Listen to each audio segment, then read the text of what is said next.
And now we have the notorious cryptid Bigfoot making his way into the humble forests of North America.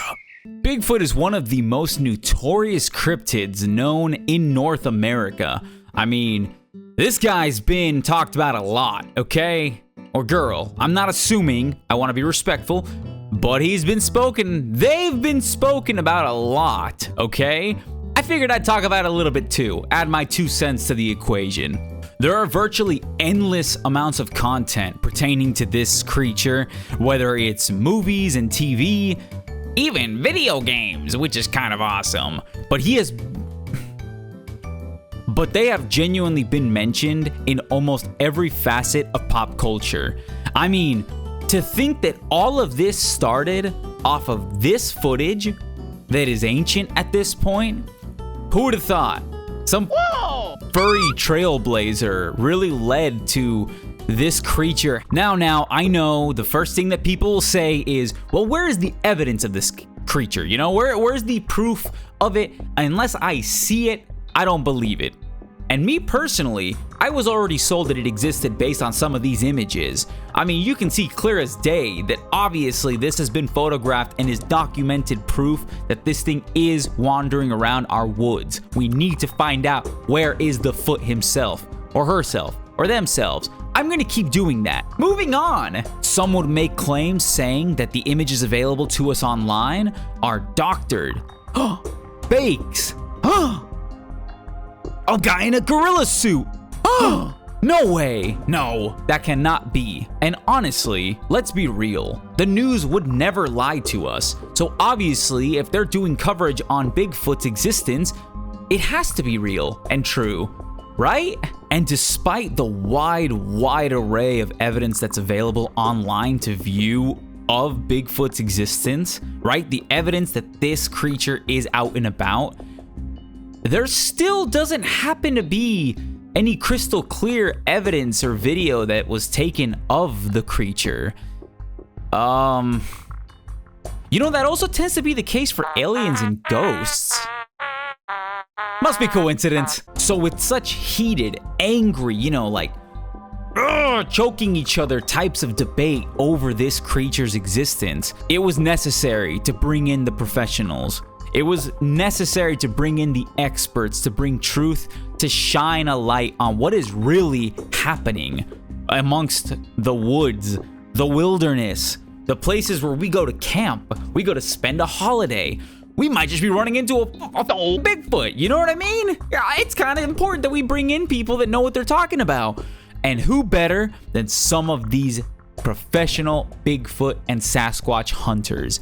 These people are incredibly agile on their toes. They know the forest like the back of their hand, and they have multiple encounters with Bigfoot that they themselves claim to have had.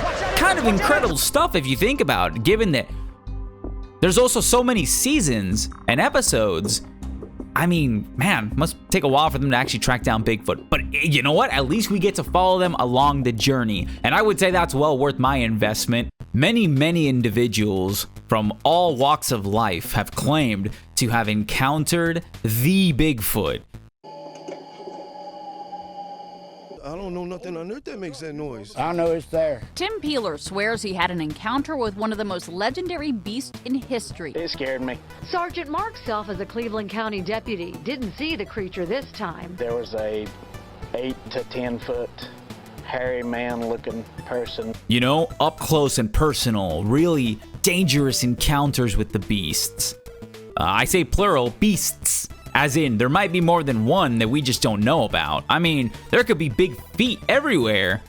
And not that kind, because that's get your head out of the gutter.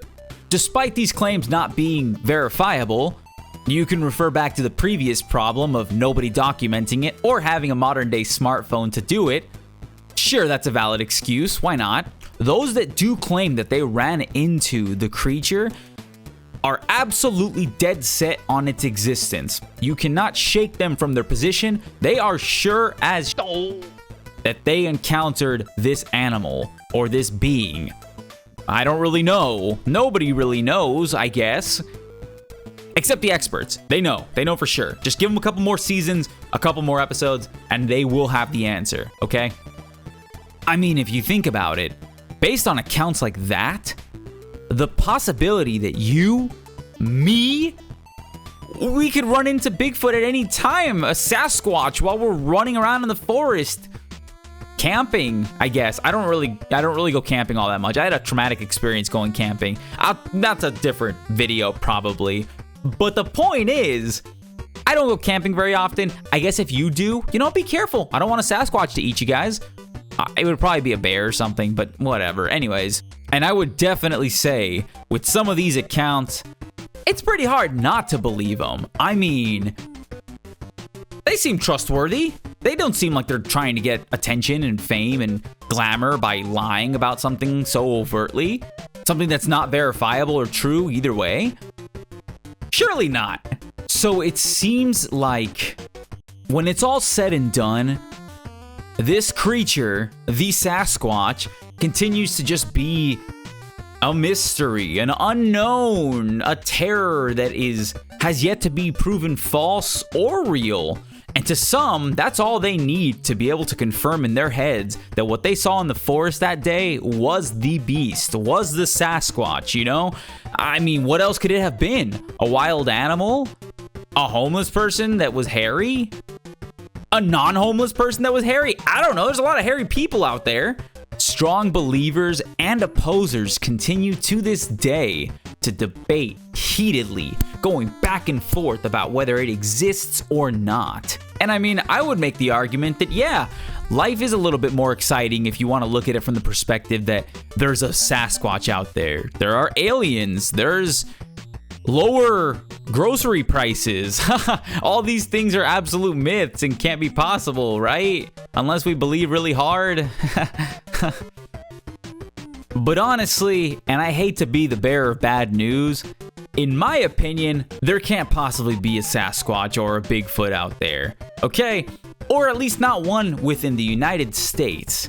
Because let's be honest, if one of these things were actually found and encountered, do you truly believe it would be documented and photographed?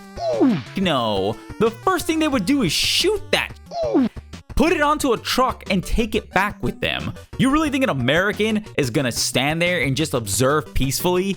We cannot help ourselves. It's in our genetics to f shit up. Do you remember? You know what? Maybe I'm giving Americans way too much of a bashing with this. Maybe it's a human thing. Do you remember the people holding the little dolphin? They're holding the dolphin on the beach and they're like taking photo ops. They're like, ha ha ha, look at this little creature that's dying. Cause it breathes in the water, you idiot.